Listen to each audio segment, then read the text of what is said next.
Welcome to Alchemical Science. I'm Jordan, a self-taught farmer, electrical engineer and physicist who conducts open source research in the fields of unified physics, soil, plant and human biology, neuroscience, and radiant energy power systems. No new ideas that come up in my videos can be patented.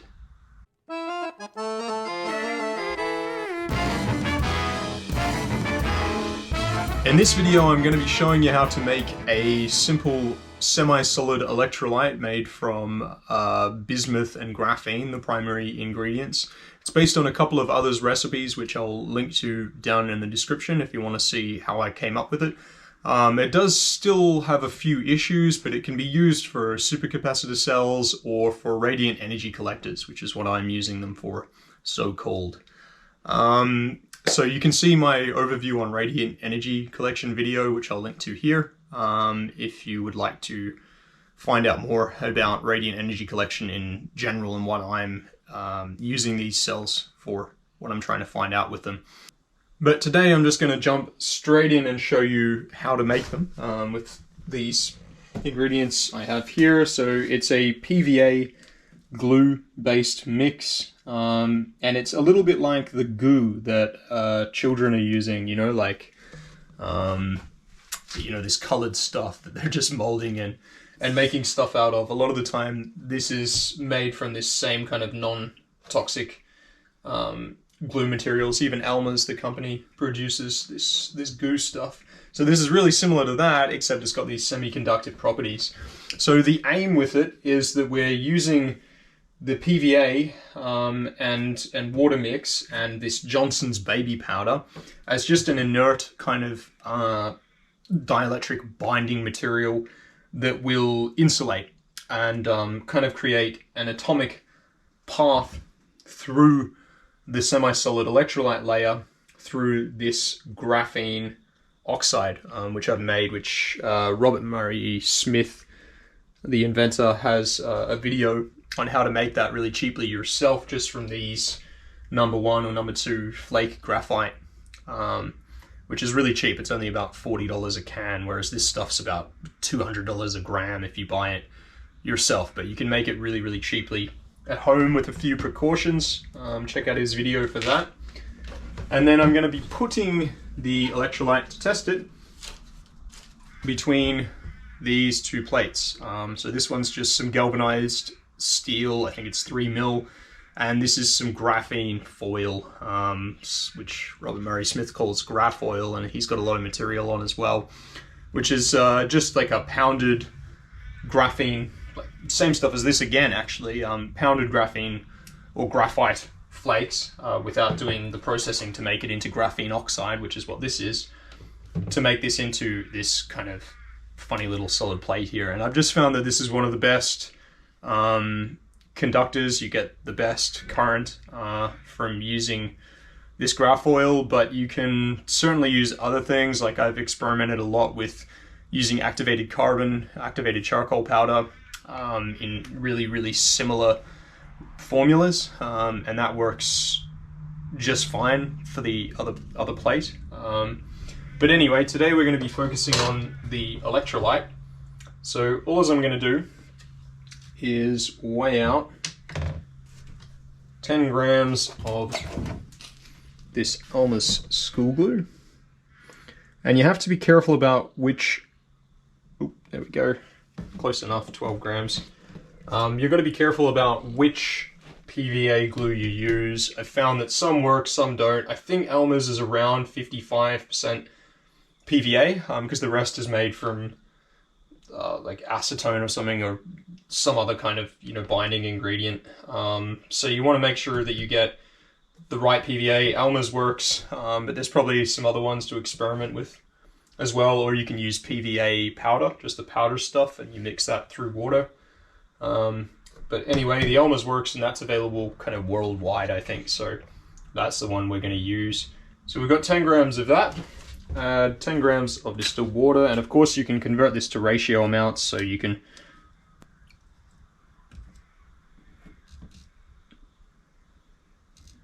just make it up to however much you want. So, oh geez, done a bit more there now. Anyway, we're at 24 grams, so that's about 12 grams of each, which is close enough for our experiment. So I'm just going to mix those together.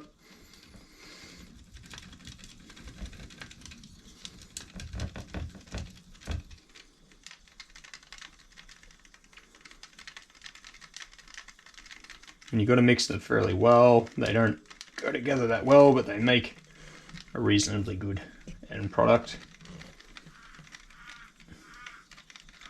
Alright, so we've got those mixed together. Alright, then we're just going to add a little of this vegetable glycerin.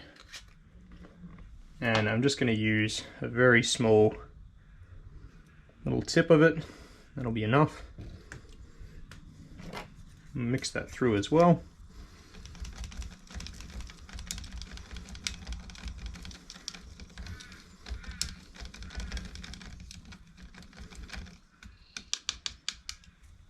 Alright, so then we can add our baby powder. So usually I add about the same weight as I added PVA, so let's go 10 grams again, so make this up to, oops. This is a bit of a messy creation here, but it will do the job. I haven't exactly got very, very precise ratios anyway, which is why I'm really not too worried if this is a little off. Just enough for you to kind of get started and do the same experiment at home if you'd like to. Alright. So that's just regular talcum powder. I haven't got the one with zinc in it, but I found it doesn't make a whole lot of difference even if you do have that. So then I've got this bismuth trioxide, and I find this is what really creates current in this semi-solid electrolyte, and I think that is because of the diamagnetic effect of bismuth and the cancellation effect that that's having, or the suppression effect that that's having on the connection between the plates through the graphene oxide connective layer. So, sorry, I better weigh this actually out on here, this small scale. So we're just going to use about, 0.2 grams for this. Oh, so that's already 0.4, so you can see it's not much.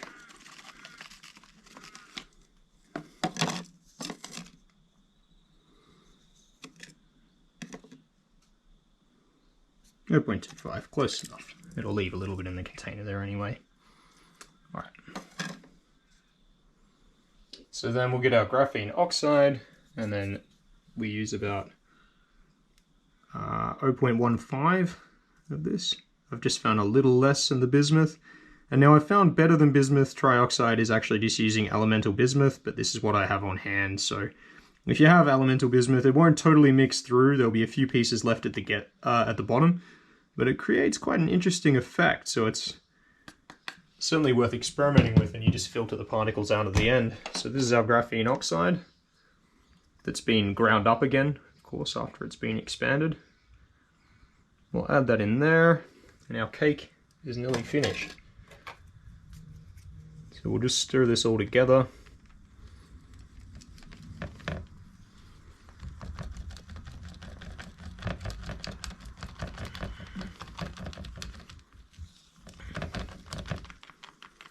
Sometimes it's a good idea to maybe just mix up all the dry ingredients beforehand. I often do that, but look, it works pretty well anyway, but especially if you're using larger amounts, it's great to just mix up the powder and the small amounts of graphene oxide and bismuth trioxide or elemental bismuth beforehand. But anyway, there we go. It's our mix there, and it's just a sloppy kind of liquid at the moment. So to turn it into a bit of a plasticky goo, we're just going to make a quick solution with borax here. So what I'll do is we make up a 4% borax mix, which I believe is just how much borax water can take. I'm not 100% sure on that. So you can find this just in the washing aisle at the supermarket if you're looking for it. So we'll do 0.8.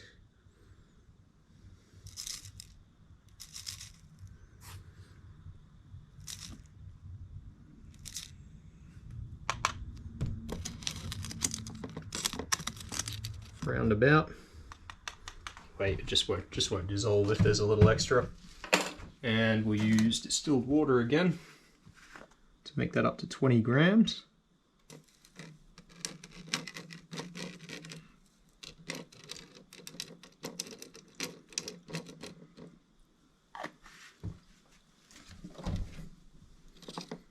And my fork.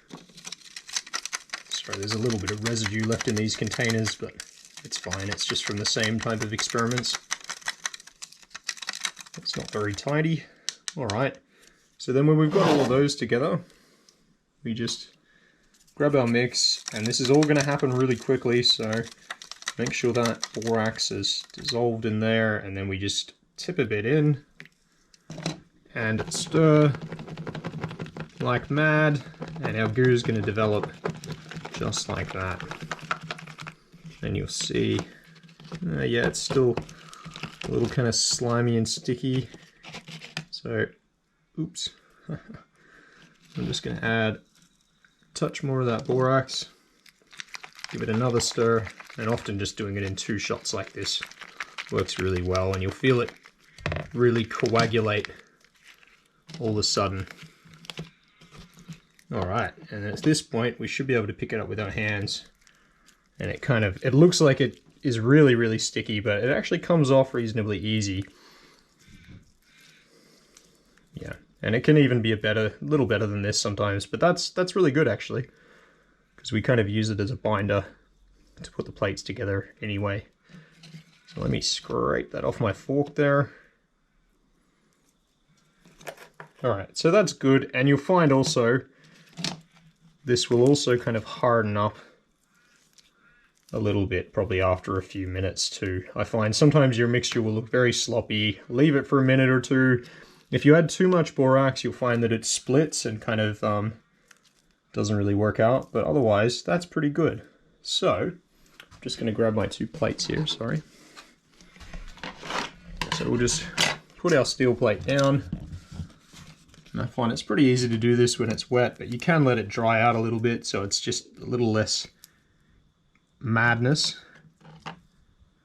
Just dunk a bit down there. This is all over my hands. Okay. Let me just clean them up for a second. Okay. So then we grab our plate and we can just spread it right over it. And you're looking for not too thick a layer. You've got to make sure it's all covered so that the plates aren't going to touch, but there doesn't need to be too much there. And I'm sure there's neater and better ways to do this, but I find each time I'm just spreading it with my hands and it goes reasonably easy, although it's messy. And just try and keep it on one side of the plate there, but again, it kind of peels off like that. Alright, there we go. Oops, uncovered one corner again.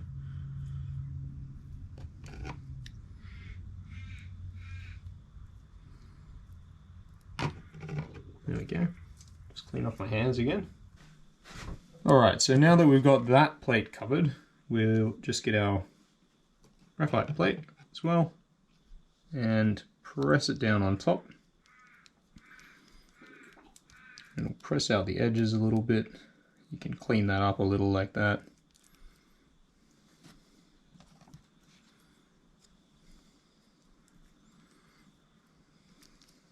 Okay, and then we'll just press it down a bit, and you can press these while they're drying and all sorts, depending on if you want, you know, a thinner layer. The thickness of the layer will certainly affect the results you get from the cell.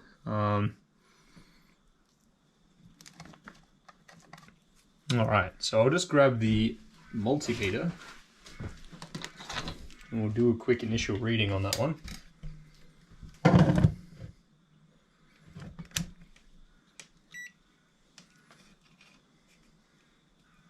Alright.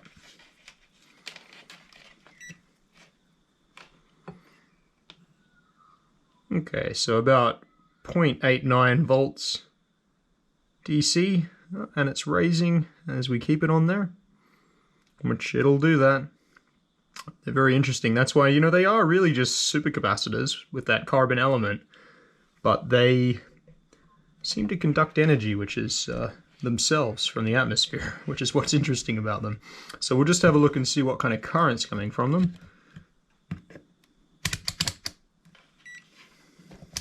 Go to milliamps.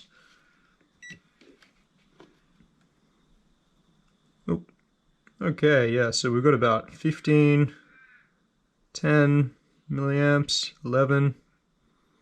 And I find that this will go down over time, but if you release for a bit and you just pulse, then you'll get that again, you know, 17, 15, release. Oh, 13, 14, 15. So yeah, that's a reasonable amount of voltage and current from this little, very small collector cell. You can make these considerably bigger with thicker materials. The thicker materials will increase the voltage, and the larger plates in contact with the semi-solid electrolyte will increase the current, from my experience. I'm not sure if those are verified results, but others seem to have got those results as well. So you can use a number of different materials to make the actual cell. I was really focusing on the electrolyte today, which that's a simple recipe that you can try so many different combinations with, you know. That I think I got that originally from Robert Murray Smith and K-Rex2 on YouTube, and I've just used it to trial so many different ingredients, like you know, just graphite on itself, selenite, salt, probably about 50 others, just all different kinds of electrolytes to see what works, what percentage works. And usually you're looking at a very small amount, so you want a large amount of insulator in there, the PVA Glue mix, which insulates, a reasonably small amount of bismuth I've found, otherwise more will just hamper, but will create this kind of suppression effect, which is not very well explored. Diamagnetism in general, not very well understood. Again, probably Ken Wheeler is the best source on it, and even he doesn't give an enormous amount of accessible information anyway on what it's doing, so I'm still exploring those effects, but that's a reasonably efficient cell. So I hope others want to try it out, see what comes of it. I found that it holds up over time. It does, like there doesn't seem to be any oxidation happening, like the metal doesn't rust, the electrolyte doesn't corrode the graphite plate in any way. But what does happen is your electrolyte can't dry out. You know, you've got to keep it semi-solid. So I haven't found super effective ways to do that. Just putting in a container does work, but I've found that the steel layer can form a that kind of blackish dust. I can't remember what it's called, but you know, it creates this kind of layer between the electrolyte and itself that decreases conductivity, so it can be cleaned off and then it'll work again, but still you can't really have that happening. So whether or not hermetically sealing properly the collector could help with that, I don't know. I've still got to do those trials. In the future, my experiments are going to focus more on symmetrical cells, and this is an asymmetrical cell, so kind of a DC cell, because we're able to measure the voltage and current DC going in one direction. It's kind of a diode and a collector, or a cell in one. But I'm going to be exploring AC cells, which are symmetrical, so they'll have the same plates on both sides, still an electrolyte in between, and that's to explore more about the properties of natural resonance and using resonance as a kickstarter to a power circuit, rather than just looking for, you know, the traditional equations of voltage and current that we need, looking at how the resonant frequency of a collector and using that in conjunction with the earth, as Nikola Tesla did and others, to try and see what effects that can bring about. So if you'd like to see more on that, like and subscribe, and let me know if you've tried similar experiments, or if you've got a fantastic semi-solid electrolyte or a base recipe for a fantastic semi-solid electrolyte that I can use my graphene and graphene oxide and bismuth mix in. Comment below. Thanks for watching.